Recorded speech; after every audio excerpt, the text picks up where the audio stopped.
Noite de sexta-feira, trabalhamos e trabalhamos muito ao longo de toda a semana. Talvez eu esteja falando para você, telespectador, estressado. Estressado porque o ambiente lá de trabalho está pesado, está difícil a convivência com os colegas. Pensando nesses fatores todos, que a gente vai sempre recorrer a ela. Red Hunter, Luciana Tegon, seja muito bem-vinda, muito boa noite. Obrigada, boa noite, Dalcides. Quer dizer que não tem jeito, não tem como escapar. O estresse faz parte da vida de todos nós, inclusive no mundo do trabalho. Sem dúvida, o estresse faz parte da vida. E no trabalho, muitas vezes, é onde nós experimentamos o maior estresse, porque nós ficamos no trabalho um período de 8 a 10 horas. E às vezes as melhores horas que a gente tem, hein? Exatamente. Não é isso? Exato. Aquela parte do dia que a gente está mais produtivo e tal. Chega em casa e já está meio assim. Você já está com a acabado, energia mais né? baixa, depois você dorme, teoricamente, de 6 a 8 horas. Então, é no trabalho, na verdade, onde a gente passa a maior parte do nosso tempo. E aí, quais são os sinais de que estou estressado no trabalho? Vamos ver se eu me enquadro nisso. Nossa, são vários, né? Existe até uma síndrome que hoje ouve-se muito falar, chama síndrome de burnout, né? A gente pode imaginar aquele fósforo queimado, até a representação dessa síndrome, né? Então, sintomas de exaustão, de frustração, impaciência, irritabilidade. A pessoa não produz, a queda na produtividade ela é muito grande, né? Então a pessoa não está encontrando propósito, sentido, ela está literalmente um palito de fósforo queimado. Que não serve mais para nada. Isso é representado através de vários sintomas. Então você tem dor de cabeça, você tem distúrbios digestivos, você tem depressão. Eu li que existem mais de 130 sintomas de burnout, né? E se manifestam de diferentes formas nos profissionais. E, em geral, a gente culpa sempre os outros, não é assim? É mais fácil, né? Não é?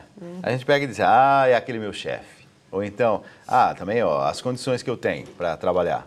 Em geral, a gente fica tentando encontrar alguma coisa que é o fator determinante. O ser humano, ele tem um hábito que a gente tem como missão erradicar, que é terceirizar a culpa. E eu digo que quando a gente busca um entendimento e uma forma de ser feliz, a gente tem que assumir a responsabilidade da nossa vida. Então, assim, os problemas existem, a vida ela é feita de desafios todos os dias, é por isso que a gente está aqui, para o aprimoramento. E se existe alguma dificuldade, cabe a nós encontrarmos opções para superar essas dificuldades. É muito fácil falar, eu estou cansada porque o meu chefe é isso, a minha esposa é aquilo, o meu filho isso. Ok, você tem que lidar com esse cenário. Mas como lidar com isso de uma forma adequada e positiva, construtiva, com aprendizado, né? Essa é a felicidade. Às vezes a gente está muito assim, irritado com as situações, com as circunstâncias e tal. Quando é que a gente percebe que está extrapolando? Porque um pouco de irritação acho que faz parte, ou esse desconforto, às vezes, sei lá, uma dor de cabeça, tudo isso está dentro ainda de um nível que muitas vezes é assim um sinalzinho de que tem alguma coisa que não está bem. Mas quando é que a gente percebe que realmente perdeu o controle da situação? Olha, assim, irritabilidade é uma coisa que realmente faz parte da vida, porque a gente vive em grandes centros urbanos, são muitos estímulos, o celular, e é isso que toca, e esse excesso de estímulo, ele acaba instigando, né, a nossa irritação. Quando que a gente percebe? Quando a gente começa a falar coisas que a gente não pensa, quando a gente começa a reagir emocionalmente, esquece um pouco de pautar pela razão, reagir muito precipitadamente. Isso é aquela coisa de você rebater as bolas muito rápido ou responder com a medula, como a gente fala, né, sem processar. Isso é um sinal de alerta. Principalmente nas áreas, por exemplo, de venda. A gente está vivendo um período que muita gente diz, Dalcides, é um dos períodos mais graves, é um período de crise, e talvez o seja, mas nesses contextos todos, algum tipo de trabalho vive assim, no estresse limite, né? Gerente de banco, por exemplo, por favor, compra mais alguma coisa, nossa, eu tenho que bater a meta. Aquele desespero. Algumas áreas são particularmente mais pressionadas por resultados e metas muito apertadas. Então, a área de vendas, eu acho que assim é uma das piores. O gerente de banco, ele não deixa de ser uma área de vendas e eles têm metas super agressivas, né? Call center também, em busca dos indicadores. Então, é onde a gente mais ouve falar dessa questão das metas que são irreais, desumanas e etc. Então, assim, Aí não tem o que fazer. Sempre tem o que fazer, né? Você tem que avaliar, assim, o que são essas metas, se é só você que está com esse sentimento de que as metas são muito agressivas, converse com a equipe, está todo mundo sentindo a mesma coisa? Leva esse assunto para o gestor. Se não é essa meta que é muito agressiva, não vá lá reclamar que a meta está ruim, mas se não é essa, qual é, né, factível uma meta que seja desafiadora, mas que seja possível de ser cumprida? Não vai levar um problema, já leva a solução, né, de preferência. A gente foi para as ruas para tentar entender como é que as pessoas vivem o estresse no dia a dia, estresse no trabalho. Vamos acompanhar. Foram mais de 15 anos vivendo uma rotina intensa de trabalho. O dia a dia profissional do Thiago, que antes trabalhava como jornalista, era estressante. Ele foi notando o descompasso entre o corpo e a mente, e alguns sinais que já alertavam que havia algo de errado. Eu comecei a perceber que eu não conseguia me concentrar em mais nada. Eu trabalhava excessivamente, não conseguia dormir, desligar à noite. E eu comecei a ter pânico das pessoas. As pessoas chegavam para falar comigo, e eu gosto de conversar, e não conseguia ficar muito tempo com as pessoas, eu começava a ficar apavorado. Taquicardia e pressão alta eram companhias diárias do Thiago. Com as perturbações rotineiras, não deu outra. Passou por uma crise de estresse. Tive uma discussão com uma pessoa que trabalhava comigo nisso. Minhas pupilas começaram a ficar dilatadas, eu não conseguia enxergar a luz direito, e aí eu acabei caindo no meio do trabalho. E quando chegou lá no médico, né, no posto de atendimento do trabalho, o médico disse que eu simplesmente tive um apagão. E que se eu continuasse a ter esse tipo de apagão, eu poderia vir a ter problemas mais sérios de saúde. Depois do susto, o Thiago começou a repensar na carreira e nos hábitos do dia a dia. E eu fui buscar ajuda, fui conversar com o terapeuta, né, fui bater papo com o coach para ver como é que eu conseguiria reduzir o nível de estresse no meu dia a dia e com isso ter uma qualidade de vida melhor. Por quê? É quando você está muito estressado, é que está em desequilíbrio a sua vida, a sua carreira com o mundo real. Mudou de profissão e tem mais tempo para ele. Planeja e cria no trabalho e também se dedica à vida pessoal. Se sente muito melhor com tudo isso. E isso me trouxe um pouco mais de tranquilidade. Além disso, eu criei alguns hábitos novos que antes eu não tinha, né? Eu reduzi o número de tarefas que eu faço por dia até hoje. Eu comecei a trazer algumas atividades físicas para a minha vida que eu não tinha antes. Então, tomei uma série de precauções para evitar que o estresse se manifestasse novamente. Às vezes, quando eu sinto que começando a ficar pressionado demais, eu desligo, eu vou pro lúdico, né? Vou assistir desenho, vou fazer alguma atividade, vou jogar um jogo, fazer alguma coisa que me distraia.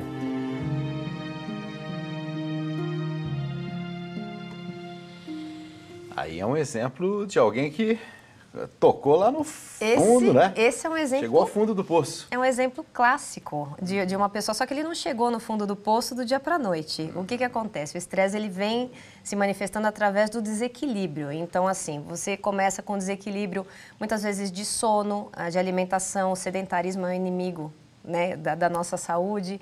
Aí você tem que avaliar a sua satisfação no trabalho, você faz o que você gosta, você tem um propósito, ele falou até que conversou com um coach. É o desalinhamento total entre o que ele pensa, o que ele sente e como ele se comporta. Ou seja, é o estresse que foi corroendo até que ele chegou à exaustão e ele caiu. E o fato de levar, por exemplo, trabalho para casa, fim de semana, aí vem as pastas todas e tal, isso também não é recomendável. Não, eu penso da seguinte forma, falar que eu vivo num mundo cor-de-rosa. Não é isso. A gente tem que pensar no que seria o ideal para uma pessoa. Nós temos várias personas, já falamos disso aqui. Então, eu tenho a minha persona profissional, eu sou mãe, eu sou esposa, eu sou filha, tenho minha mãe também, e tenho o meu espaço, o meu tempo.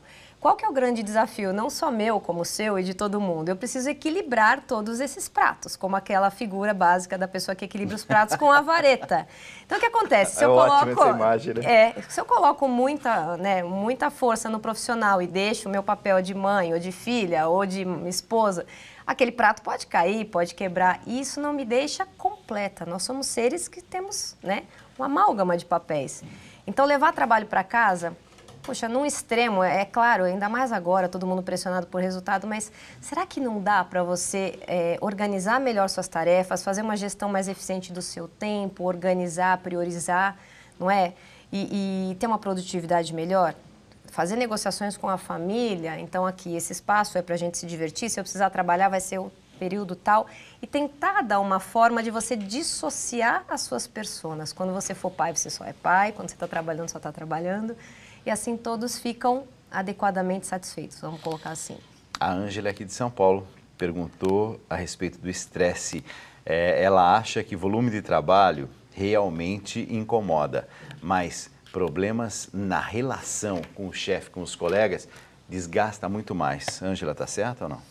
Sim, ela está certa. O volume de trabalho é uma coisa que acomete a maioria das áreas hoje, porque todas as empresas fizeram um movimento de enxugamento aí de quadro, então está todo mundo mais sobrecarregado. Onde tem 6, tinha 12, às vezes, tinham 8, né? Só que problemas de relacionamento são mais complexos, né? Problemas de volume, eles podem ser discutidos, avaliados, priorizados, enfim.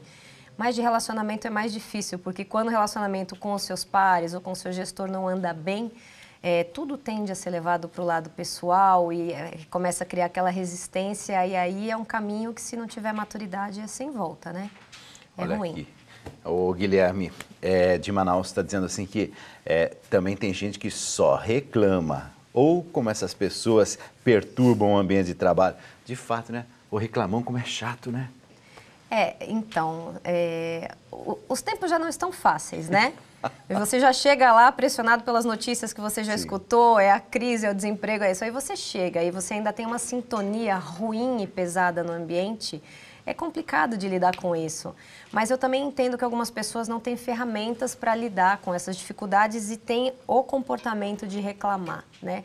Então, assim, por que ao invés de reclamar, por que a gente não reflete, né? A gente tem que refletir. Como que eu posso fazer melhor? O que está me ameaçando aqui? Quais são as opções que eu tenho, né? E tentar fazer parte de uma corrente que veja a solução. Porque para reclamar tem muita gente, né? Mas e para resolver os problemas? Quantas pessoas a gente tem? Porque eu acho que a união realmente, a união faz a força, mas é isso mesmo. A gente vê áreas engajadas, áreas menos engajadas, e você olha os resultados e a gente vê que a questão da vibração, da energia faz toda a diferença. Falando em vibração, energia e também cuidado pessoal, às vezes a gente abdica de determinadas coisas que talvez a gente não devesse. Tem gente, por exemplo, que se sacrifica muito pelo trabalho, mas deixa um pouco de lado os amigos, ver os amigos, se encontrar com os amigos, fazer um passeio, por exemplo, em família, de uma forma leve, tirar férias. Tem gente que parece que entra num sistema, e tem gente, talvez seja eu, talvez seja você, telespectador que está me acompanhando nesse momento. Qual é o seu recado para a gente concluir a nossa entrevista, mas para alguém que está abdicando demais? Então, o que nós temos que pensar é o seguinte: o último terço da nossa vida, nós vamos viver provavelmente na companhia da família e dos amigos, porque é aquele terço que você vai estar, teoricamente, aposentado ou com menor atividade de trabalho. Como é que você quer passar esse último terço? Sozinho, contemplando plaquinhas e honras ao mérito que você recebeu na sua empresa, jantando sozinho? Ou será que não vale a pena você investir nos relacionamentos, cultivar a sua família e seus amigos como uma fazenda? Regar, adubar, ver florescer e ir fazendo aquela manutenção para depois poder desfrutar desse último terço. É uma coisa que eu sempre falo, né? Como que você quer viver o último terço da sua vida? Eu vou pensar nisso. Hoje eu não tenho resposta para te dar, mas que você já me deixou assim, numa certa crise. Eu já estou em crise aqui. Noite de sexta-feira, agradeço, Luciana Tegon. Luciana, você é um encanto e fala de um jeito simples e de um jeito que a gente realmente entende, né? Head Hunter, Luciana Tegon, na noite especial do Tribuna. Obrigado por ter vindo. Nada. Bom fim de semana.